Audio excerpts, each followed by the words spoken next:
আরও plant filter 1000 লিটারের, এটা চালানোর জন্য প্রতিদিন ব্যাকওয়াশ করতে হয়। ব্যাকওয়াশ কীভাবে করতে হয় সেটা আজ আমি আপনাদেরকে দেখাচ্ছি। ব্যাকওয়াশ করতে গেলে প্রথমে আমাকে এখানে ফিল্টারটা অফ করে নিতে হবে। অফ করে নেওয়ার পর আমি পিছন সাইডে চলে যাব। পিছন সাইডে গিয়ে দেখুন আমার এটা ফিল্টার মোডে দেওয়া আছে, এটাকে আমি ব্যাকওয়াশ মোডে ঘুরিয়ে করে নেব।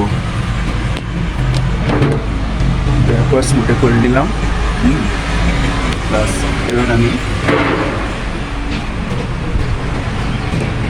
ফিল্টারটা চালু করে নিচ্ছি।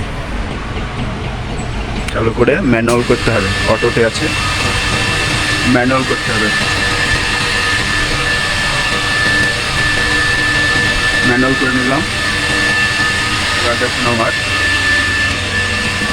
এই যে ব্যাকওয়াশে পাইপলাইন থেকে জল বেরোতে শুরু করেছে।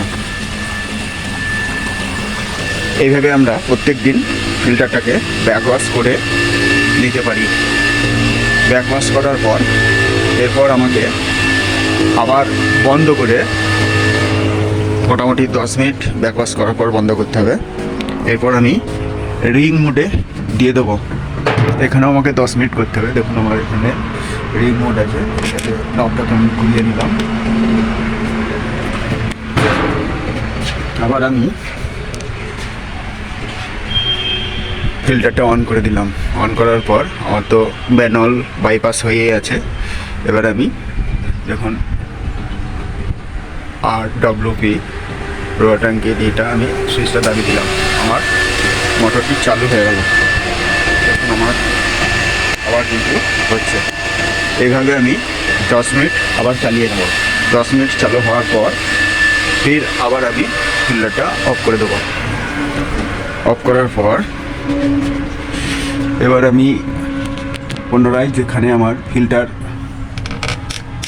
লেখা আছে সেখানে আমি রিংটাকে ঘুরিয়ে নেব। ঘুরিয়ে আমি ফিল্টার মোডে দিয়ে দিলাম। ঠিক আছে, এবার আমি অন করে দিলাম। অন করার পর আমার যেহেতু ম্যানুয়াল বাইপাসে পড়ে আছে সেটাকে আমাকে অটোতে করে দিতে হবে। অটোতে করে দিলাম। দেখুন আমার ফিল্টারটা চালু হয়ে গেল।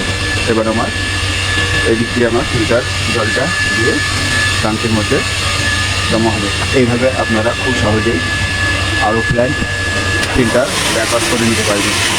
ঠিক আছে।